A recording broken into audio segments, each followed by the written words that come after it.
Happy Tuesday, everybody, and I'm back live and answering your questions. And today, or this month, we're going to address the assumption that sore equals tights.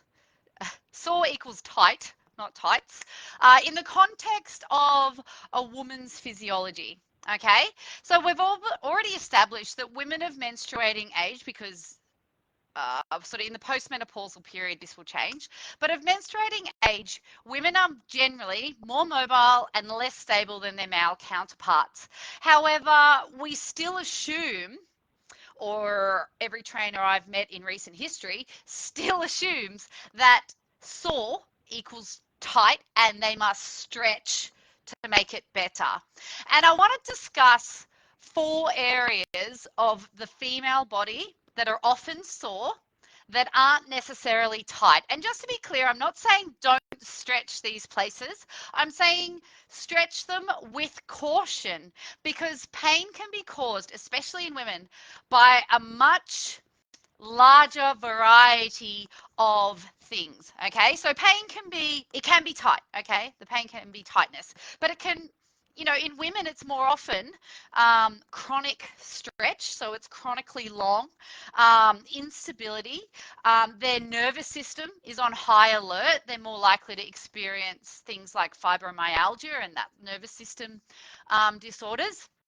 The client's stressed, there may be a problem or imbalance somewhere else that has a knock-on effect to their posture, which then presents as pain. Okay, and you go stretching just the side of the pain, you're missing an opportunity to have an impact on her whole life. Okay, so we're going to talk about the neck today in a bit more detail, because the neck, specifically sort of the traps area, is often sore in women, but is not often tight in women. Okay, so a tight neck presents more like this and sometimes like this. And I just also sort of caveat what I'm saying today, as this is experience in 20 plus years of training women, not facts drawn from research papers. Okay? It's not the sort of thing that people research.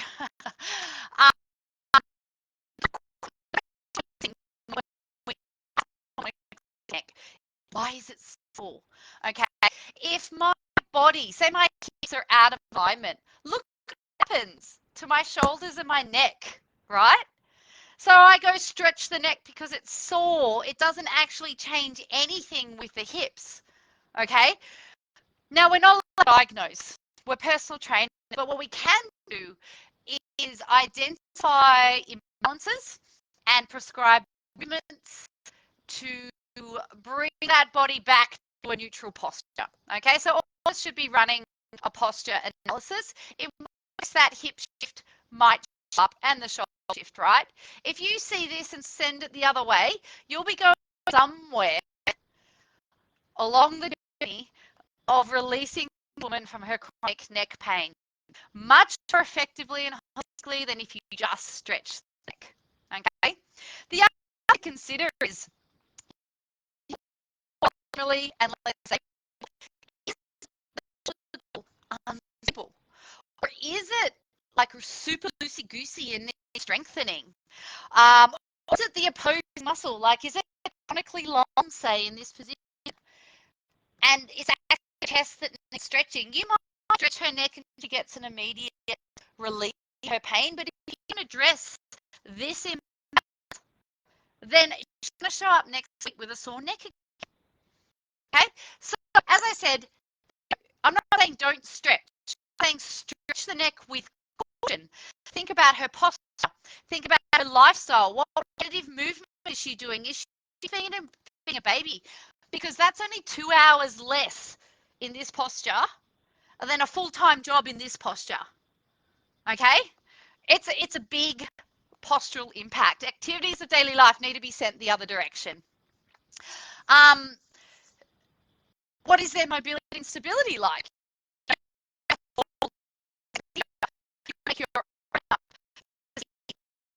In her shoulders and the muscle balance, you know, can she externally rotate this hand, this shoulder, the same distance that she can externally rotate this one? And if not, why not? And what do you need to do to balance them out? Is one hypermobile, the other, or is the other tight? No, you actually don't have to know to work towards alignment in the body.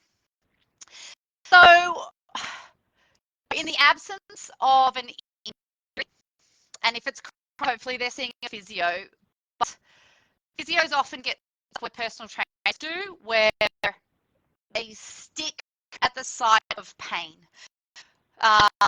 In the scenario where a client has a hypersensitive nervous system or hip malalignment contributing to the pain, physio won't help.